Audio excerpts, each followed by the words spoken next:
What is going on, everyone? My name is Andy. Welcome back to another FPL video. In this one, it's the Game Week 25 preview, so I'm going to go through a bunch of your questions, starting off with Liverpool. Now, there are a lot of different variations of Liverpool questions, such as Darwin versus Trent. Should we ignore the defence? How many Liverpool players to go for? Which one should we be buying? So I'm going to try and cover it all under this one section. So before we talk about specific players, I'm just going to give you some general thoughts. So I do think the attack is slightly underrated as a team. I've already mentioned this week they're sitting third for expected goals per 90 minutes, not far behind Arsenal. Maybe the finishing hasn't always been great, but if you continue to generate that number of chances, you will continue to score goals. And with the fixtures they've got, I'm not really worried about that. It might be more difficult to pick which attackers to go for versus the defenders, but in terms of scoring goals, I don't think they've really got an issue there. Defence is a little bit different. They are sitting 12th for expected goals conceded. They have just been poor for most of this season. I know Van Dijk is back now, so that will help, but it's not like he's missed the entire season through injury or anything like that. It's not just the back four, it's also the midfield as well, and they just haven't been able to limit the opposition in terms of chances. So I am a little bit worried about them, and I think under normal circumstances, if there were no blanks or double game weeks, we probably wouldn't be looking at spending kind of 6.5-7 million on a Liverpool defender. We would just keep Luke Shaw from Man United, Trippier from Newcastle, and probably an Arsenal defender, and that would be it. But there is blank and double game weeks, and this might not be the worst time to jump onto a Liverpool defender. So in terms of fixtures, they've got the double game week this week, then it's Man United at home, which obviously isn't ideal, especially for a defender. Then it's Bournemouth away, and then possibly Fulham at home in game week 28. Now, the way that I'm viewing it is, I get a double game week this week, I get Bournemouth in 27, and I've got an outside shot of getting that Fulham fixture. And if Liverpool do end up playing that week, then I probably don't need to use my free hit. If I go all in on Liverpool, like get 2 or 3 of their players and they don't end up playing, then I can decide what to do before game week 26, and it might just be that I free hit that week, I dead end my team, and then wildcard in 29. I don't know yet what the best chip strategy is for my own team, let alone for everyone else's. We're just going to have to wait and see what happens in the FA Cup, but I kind of like the gamble of going for the double and hoping they get that fixture in game week 28. But I think from a defensive point of view, like for those of you that are a bit wary, I get it, right? They might not keep a huge amount of clean sheets, although they do have the fixtures for it outside of Man United. But when you compare them to the other two popular defenders, obviously Arsenal defenders are remaining in our teams because they've got a double this week and they've got good fixtures coming up. But Luke Shaw has a blank, so no matter how good Luke Shaw is versus Trent or Robertson or Van Dijk, he's not going to get a clean sheet this week because he's literally not playing. Then he's got Liverpool away, which you would say is tougher than Man United at home. Southampton at home is good, but Liverpool have got Bournemouth away, and then Man United will probably blank in game week 28. It's very likely that will happen. Similar situation with Trippier, that he also blanks this week. Then it's Man City away, which is probably the toughest fixture of all three out of Shaw, Trippier and the Liverpool defenders. Wolves at home is pretty good, but again, you've got Bournemouth away for Liverpool, and then they do have Nottingham Forest away in game week 28, so Newcastle will play. So it doesn't seem like the worst time to jump from one of Shaw or Trippier, depending on how your team is set up, to get a Liverpool defender. Bearing in mind that whoever you get from Trent, Van Dijk and Robertson, who are the main three to be looking at, you can pivot to any other defender in the game. I don't think there's any other defenders that are more expensive than them, especially now that obviously Cancelo isn't in the team. So it is a bad defence. And like I said, under normal circumstances, we probably wouldn't be looking at them. But right now, with the blanks and doubles, I think it is worth consideration. For the attackers, obviously, Firmino and Jota are both building fitness. So it does mean the minutes of Darwin and Gakpo are under threat. As we've seen in recent games, they are quite often coming off around the 60th minute. Who's going to continue to start going forward is a bit more difficult. I'm going to talk about that in a second. One thing to know, and I think this is really important for Trent and Robertson in particular, is they're soon going to be out of all cup competitions. The second leg versus Real Madrid is the 15th of March. And don't get me wrong, Liverpool have had some very famous turnarounds in Europe, right? Obviously, there was Istanbul. I think they were 3-0 down against Barcelona. They ended up winning 4-3. I think this is going to be a completely different task because, one, they've not been great this season, and two, they've got to go to Real Madrid and try and overturn a 3-goal deficit. It's probably not going to happen, and once that game is over, they will only have the Premier League to contend with. So it doesn't necessarily make Darwin and Gakpo's minutes better because they've got competition, but with Robertson, who's absolutely first choice and so is Trent, it's much less likely that the likes of Tsimikas or Milner would play because they've only got Premier League games to worry about. There won't be massive fixture congestion for them. Obviously, with the double this week and the double in 29 that they have, there is a chance there might be some rotation. But in general, they do become slightly better minutes-wise moving forward. So just bear that in mind as well. And to be honest, that second leg, there's a bunch of Premier League games before that anyway. So I think they will probably play most of them. Now, on an individual basis, Salah is easily the best Liverpool option. I don't think there's any debate around that. You could absolutely say that you don't want to spend 12.6 million. I think he's actually gone up to 12.7 since I made this graphic.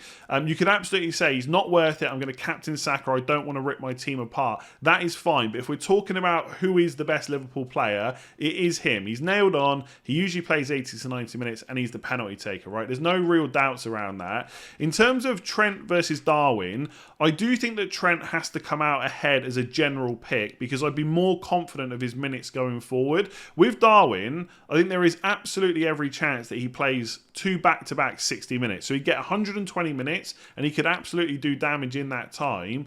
And that's fine for game week 25. But when we get to 26, 27, 28, is he going to continue to always start? Is there a chance that he doesn't start one of the games over the next 3 to 4 game weeks? I think there is more of a chance of that happening than there is Trent being benched. So that is why I would have Trent ahead of Darwin. For what it's worth, I think even with Firmino and Jota getting back up to fitness, I think Darwin is part of their best 11, but it doesn't mean that he's going to play every single game. We've talked about that a lot this season. You can be in the first 11, like Ben White and Martinelli at Arsenal, for example. You can be first choice, doesn't mean you're going to start every single game. And I think that's kind of the situation for Darwin. If you're looking more short term, like I am, I'm probably going to go for Darwin in 25, maybe hold him for 26, and then probably move him on to Tony for the double. Then I think that's okay to do. But if you're looking at a slightly longer pick, and it is between either Trent or Darwin, I probably just would go with Trent. And again, with the defence, yes, we can avoid it because they're not keeping many clean sheets. But obviously with Trent, you get a lot of attacking upside as well. And his expected goals and expected assists per 90 are just decent. Then it comes down to Robertson. Now, to be honest with you, this is kind of in order of who I think is best. But there is a bit more context to put behind it. Because I think for the same reasons that I put Trent ahead of Darwin, I also think that Robertson might be ahead of Darwin as well as a longer term pick. Again, I think for this week, 25, Darwin is better. But Robertson going forward, because they're going to be out of Champions League soon, Tsimikas might play at times, and I do think there's, more chance that Robertson is benched than Trent, but I don't think it's going to happen that often. So again, as a longer term pick, Robertson's minutes might be slightly better, and although his attacking numbers aren't quite as good as Trent's, they are still pretty decent. The thing for me is, I think for the way a lot of people are thinking, especially if you're going to go for a triple up, I just can't. Even me, who backs Liverpool quite a lot from an FPL point of view, just having 2 Liverpool defenders just doesn't sit right with me right now. So I think you've got to go for Trent, and if you're going for another player, I would probably try and get an attacker in instead. But I don't think Robertson's that bad. I think Gakpo has played quite well, and it's interesting that in recent games he's playing as the 9 and Darwin is playing on the left. And I think Klopp mentioned at one point that gives them a bit more control. I just feel like in general, Gakpo's minutes are under much more threat than Darwin's once that Jota and Firmino are back. Bearing in mind that both of those players can play number 9. It's not like Jota has to come back and play on the left, right? Darwin could keep playing there and they could rotate that number 9 spot as well. So I'm not sitting here pretending that Darwin's minutes are up here and Gakpo's are down here, because I think for double game week 25 they might both play 120 to 130 minutes. But going forward, I'd be a little bit more confident of Darwin starting. But I think Gakpo for this week's a perfectly good pick. And then you've got Van Dijk, absolutely nailed on. There's no issues with his minutes as long as he's fit. Just a little bit less attacking threat than the likes of Trent and Robertson. And the price isn't that much different. You've only got to pay 0.3 more to get Robertson. I guess for Trent it is 0.8 million more. But if you've got that money, it is worth it. So I don't mind the Van Dijk pick, but I would definitely try and get one of the fullbacks if you can. For people looking at Joe Gomez, I just wouldn't go there. He blocks a Liverpool spot. And I know right now there'll be some of you out there thinking, I do not want to triple up on Liverpool players. But what if they play in game week 28 and you've blocked yourself because you've got Gomez, who absolutely is just not nailed on? And obviously we saw him come off in the 72nd minute against Real Madrid for Matip. So I think the only defenders you can choose from are Trent, Robertson and Van Dijk. Trent is clearly the best. Salah is the best option for Liverpool. The third best I think for this week is Darwin, but going forward minutes-wise, it could be Robertson. I know that was a long section, but obviously Liverpool are quite important this week. If you want to triple up, just know that there is a chance they won't play in game week 28. And if you do that, you might be forced to use your free hit that week when you might not want to. You're going to have to look at your own teams. It's very difficult to know what everyone should do because we've all got different teams. We've all got different chips and stuff like that. There were quite a few questions about captaincy this week, especially for those of you that maybe don't want to go for a Liverpool player, or perhaps you don't have Saka in your team and are wondering who the next best option is. So I thought, what better way to discuss it than to put together a table of who I think is the best captain in order that in no way can come back to bite me after game week 25. But there is a lot to discuss, so let's get into it, right? As I said on team selection yesterday, I do think that Salah and Saka are the best two captain options for all those reasons we know about. Nailed on, good minutes, and they've both got penalties. The only real reason I have Salah ahead of Saka is those underlying numbers for expected goals, where Salah is sitting at 0.47 per 90 for the season and Saka is at 0.28. That is it. If you think that Arsenal's fixtures are much better, if you think that Arsenal are a better functioning attack and all that stuff, and you want to go for Saka over Salah, do it. Because I don't think there's that much in it, right? I really like Saka, as you know. I've had him for a long time this season, but that is why I've got Salah slightly ahead. Interestingly, Saka has scored more goals than Salah in the league this season. I think Saka's got 9 and Salah's got 8, but Saka's had 2 penalties. And the unfortunate thing about penalties in FPL is they can make you look very silly or very clever depending on how they fall. So if you think about the recent doubles, I think in the last Arsenal one, Saka got one, got a decent double-digit haul. Fernandes got one in his double. He also got a double-digit haul. And in the Man City game, they got one. Haaland didn't take it, so suddenly triple captainers look a little bit silly. And Mahrez took it, and Mahrez owners then look like geniuses, and that's what penalties can do. And the same could happen this week. If Arsenal go and get 2 penalties over the course of the double, then of course Saka looks like a much better option than Salah, and vice versa. But that is ultimately why they are the top 2. The underlying numbers is why I have Salah ahead. There ain't much in it, and I've got to be honest, I don't know how confident I am in that decision, but I do think that's what I'm going to end up doing, and that is captaining Salah this week.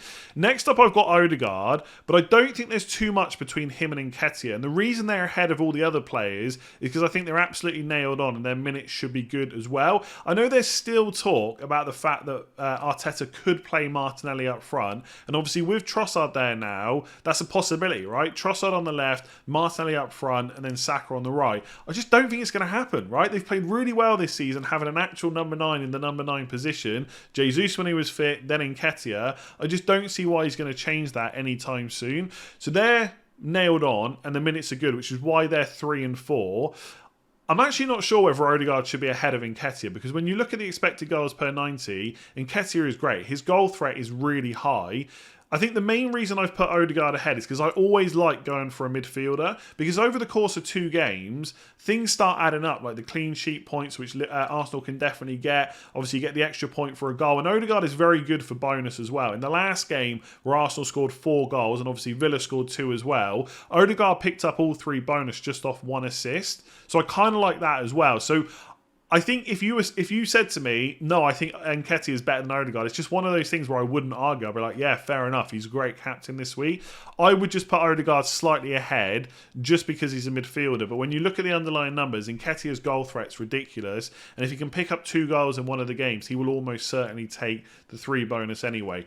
Darwin is 5th just because I think minutes cannot be relied on. I think there's every chance that he just plays 120 minutes over the 2 games, so 60 and 60. He might play 65 and 60 or something like that, but I don't see him really getting too many more than about 130 minutes, so that would worry me. Again, if we're looking at the underlying numbers, Darwin Núñez is ridiculous. And if you told me right now he was going to play back-to-back 90 minutes, he would definitely move further up the list. Whether or not he would overtake Salah or Saka, I'm not sure, because I hate not captaining penalty takers in double game weeks. But he would definitely move ahead of the Arsenal boys. But because and that's Odegaard and Nketiah, but because you can't rely on his minutes, I think you've got to put him below all 3 of those Arsenal players. And I've got Trent below Darwin just because I hate captaining defenders. But to be honest with you, if I was thinking about it a bit more logically rather than I just hate defenders, you could maybe argue that Trent is better than Darwin because his minutes are more secure. He's got that attacking threat as well as the potential for clean sheets. I just don't know if I'd want to back a Liverpool defender for captaincy given how they've defended so far this season. So for me, they are the best 6 captain options. You could look at players like Gabriel as an Arsenal defender, maybe Martinelli if you thought he was going to start twice. But in terms of safety for minutes and potential output and penalties,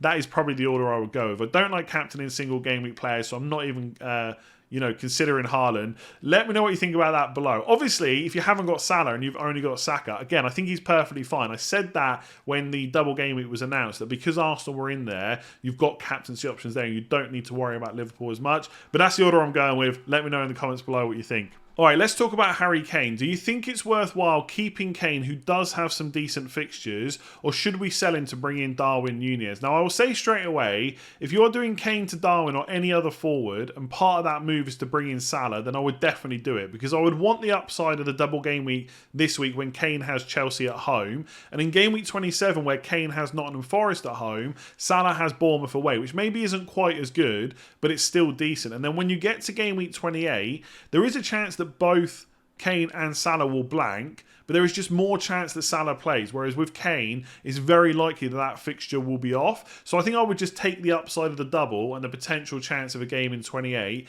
and move Kane to Salah. If you're just moving Kane to Darwin because you want an extra double game week player and you don't really need the money this week to fund any other moves, then it does get a bit trickier, because I do really like Darwin Núñez. His underlying numbers are great. Obviously, he doesn't have penalties like Kane does. And he will probably play 120 to 130 minutes this week. So that is more minutes than Kane. So do I think that Darwin will outscore Harry Kane this week? Yes, I think there's a good chance of that.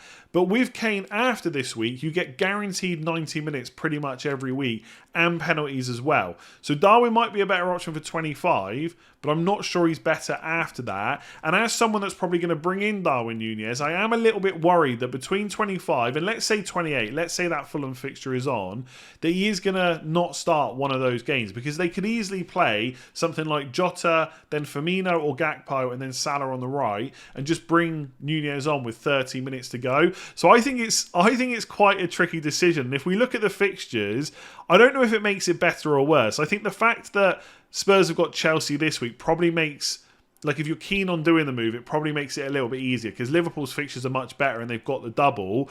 But Wolves away in 26 and then Nottingham Forest at home in 27 is pretty decent for a player like Kane, who, like I said, is going to get 90 minutes and has penalties as well. I guess the only thing to kind of think about, if you're someone that's looking for an excuse to make the move, is in game week 27 when he has Nottingham Forest at home, you're probably not going to captain him, because you will probably go for either Ivan Toney for Brentford or one of the Brighton midfielders, maybe even a Brighton defender, who knows, because they've got a double game week. So captaincy wise, I don't think you're captaining Kane at all in the next 3 game weeks, and he's probably going to miss game week 28 as well. So if you're someone that likes, I don't know, something a little bit different, a little bit punty, I would maybe make the move. If you're someone that's going to get really frustrated the moment that Darwin Núñez gets subbed off early or maybe doesn't start a game, I would probably just about hold on to Kane, because you know over the next 3 weeks he's going to get back-to-back 90 minutes, and he's got penalties. And even if Darwin plays in game week 28, you could always move Kane at that point anyway if he was still getting regular minutes. So yeah, if it's the fund move for Salah, I would definitely do it. If not, I think I would probably do it, but I think most people probably shouldn't, and just hope that he gets something against Chelsea. But that is not an easy game. As we have seen, Chelsea can keep the number of goals down. Even when they have conceded to Southampton, for example, it was only 1 goal from a really good free kick, right? So it's not like Chelsea conceding a lot of goals, and I'm not sure Spurs score a huge amount this week either. Alright, so if you've already played your wildcard, which are the players you need to target in the coming weeks? I'm trying to get an optimal squad in game week 27. So I will talk about specific players in a minute, but what I will say first of all, it's very difficult for anyone to give a proper answer to these type of questions right now, because things are so team dependent. And I know it's so cliche for a content creator to utter those words, things are team dependent, but that is the reality with so many blank and double game weeks to contend with. To give this a proper answer, I would need to get your team in the transfer planner to see how things are looking right now. Which other chips do you have? Because whether or not you've got the free hit might dictate which players you bring in based on when you intend to use it. And if the question back to me is, well, when should I use my free hit? I do still have it. My honest answer is I don't know, because until we have those FA Cup results ahead of game week 26, we don't really have a clear picture of what people should do. So I will try and give a general answer to this, but for you, you should probably get into a transfer planner like on FPL.team and start working out how your team might look over the next few weeks based on possible blank and kind of double game weeks and stuff like that. Ultimately, for game week 27, Brighton and Brentford players are kind of where you want to go because of the double, but they blank this week and they probably blank in 28. So without the wild card, there's only so many you can probably carry through. Your number one priority in any given game week is to have the best captain. So whoever you think that is for 27, like Tony, Matoma, March, McAllister, maybe a Brighton defender, that is who you should be targeting to bring in and maybe carry through the blank in game week 28 if you're not going to use your free hit that week, if you've still got it. Outside of that, you might have to make some sacrifices in terms of going for, maybe slightly less double game week players in 25, just so you can manage the next few weeks. So a perfect example of that, which we've just talked about, is Darwin Nunez, right? So his fixtures, as we know, double game week, Man United at home, Bournemouth away, possibly Fulham at home, but there's no guarantee that fixture is on, and there's also no guarantee that he gets good minutes over all of these fixtures. So if I'm without my wild card, I don't want to take the risk of bringing him in, then he doesn't necessarily start, then I want to get rid of him and he doesn't necessarily play in 28. So I would probably look at forwards like João Felix and Ollie Watkins instead, who are both getting good minutes. And if you look at Villa's fixtures, they play in 25, they obviously play in 26 and 27 because there's no blanks in those weeks. Bournemouth at home in 28 when there will be blank game weeks. And then they've got a double in 29. Now, don't get me wrong. It's not ideal to start bringing in players for a double a few weeks away where it's Chelsea away and Leicester away. But again, they are kind of the sacrifices some people might have to make depending on what chips they've got. So if I don't have my wild card and I'm choosing between Darwin Nunez in 25 or someone like Ollie Watkins or João Felix, I'm probably going for one of the players that I can be more sure of their minutes and also know that they've got a double down the line, which they should play in as well. I guess other players from Villa and Chelsea, you've obviously got Kepa in goal for Chelsea. I think defender-wise, it was interesting that Reece James and Thiago Silva got rested last week. That's obviously something that's on Graham Potter's mind. So maybe Badiashile, not in the Champions League squad, might be the best option. I guess if Chelsea go out of the Champions League, though, suddenly they've got a lot of centre-backs to play, so that's not even guaranteed. I don't know which midfielder to go because they've got so many. From Villa, you could go for someone like Mings in defence. They're kind of the players I would look at. I guess similarly, like Everton players will also play in 25, 28 and 32, so you could look at their defenders as well. But that's not really that interesting, right? Because you're not, apart from defenders, you can't really trust the attackers long term anyway. So just to come back to, I guess, the general question, I would try and get 2 to 3 Brighton Brentford players in for 27 if you can. I guess without a wild card, 2 is probably enough, right? 1 Brighton, 1 like someone like Ivan Toney, whoever you want to captain, make sure they're in. But bearing in mind they will blank in 28. So if you've got no free hit, you've also got to try and get through that as well. So you might be better off just having 1 player in 27 who's the captain, and then having players that play across all game weeks instead. But like I said, very difficult to give a thorough and proper answer on an individual level because there's so much stuff that goes into this. So before I answer this question, just remember all the caveats I gave to the previous question about how difficult these type of ones are to answer at the moment, but let's go ahead and try it anyway. So is free hit 25 viable? I currently own 2 Brighton, 2 Brentford, 3 Man United and Trippier. It would cost me 0.5 million to sell Trippier and buy him back. So you've got 8 players missing. You could bench 3 of them. And then I guess if you had 2 free transfers, it would cost you a -12 to get to 11 players. If you had 1 free transfer, it would cost -16. You don't have to go into every blank game week with 11 players. You could go with just 9 and 10 and then just hope you get enough points to keep up. I guess the problems you're going to run into is, it looks great. This is the type of team that could free hit, right? Because you've got 8 players missing. This is exactly what the free hit can be useful for. And then obviously when you get to game week 27, you've got 3 Man United against Southampton at home, and your 2 Brighton and 2 Brentford players will double in 27. So that sounds pretty good to do that. The problem is when you get to game week 28, you're going to run into an issue where 7 of those 8 players are probably going to blank again. So Trippier will play against Nottingham Forest away. Brighton and Man United is almost certainly going to be off because only only one of those two teams has to get through the FA Cup 5th round, and that's gone. So you're probably going to lose at least 5 players. Brentford depends on what Leicester do in the FA Cup. And I think Leicester have got Blackburn, and Blackburn are like 4th or 5th in the Championship. So I guess there's a chance of a cup upset there. But Leicester are obviously the better team, and they're more likely to win. So if all that happens, all the favourites win in the FA Cup, you're going to have 7 players again blanking in 28. And the problem is, you could turn around and say, well, I'll just sell some of them to other players to cover that blank instead. But Brighton, Brentford and Man United are all going to double in 29. So then it comes down to, do you have your wild card?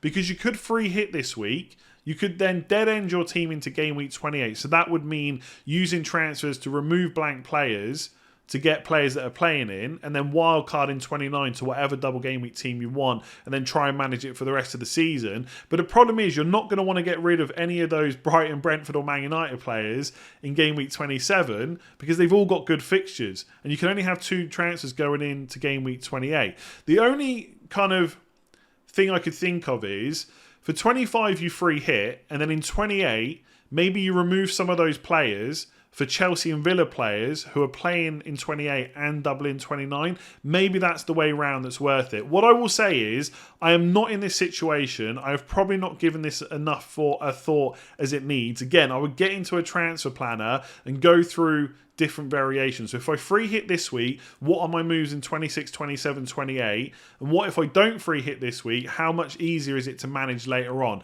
From going through this in my head a few times, I feel like it is viable to free hit in 25 because, like I said, when you get to 28, even if you don't want a wild card or you don't have your wild card, you could swap some of those double game week players from those teams that are blanking in 28 for players that are playing and double in 29. So I feel like it is viable, but I've got to be honest, I don't know how much confidence I have in that being the right answer. So is it viable? Yes. Is it the best option? Maybe. I'm not sure I can give you a proper answer to that. There we go, that is it for this one. If you enjoyed it and found it useful, make sure to give it a like and hit that subscribe button if you haven't done so already. I will try and do a final thoughts video tomorrow morning ahead of the deadline to cover anything else I missed in this video. There was a couple of other questions that I wanted to do, there just isn't enough time, and I'm sure there'll be some more by the time we get to tomorrow anyway, so I will cover them then. Otherwise, give this video a like if you enjoyed it, hit subscribe, and I'll catch you tomorrow for final thoughts and the deadline stream.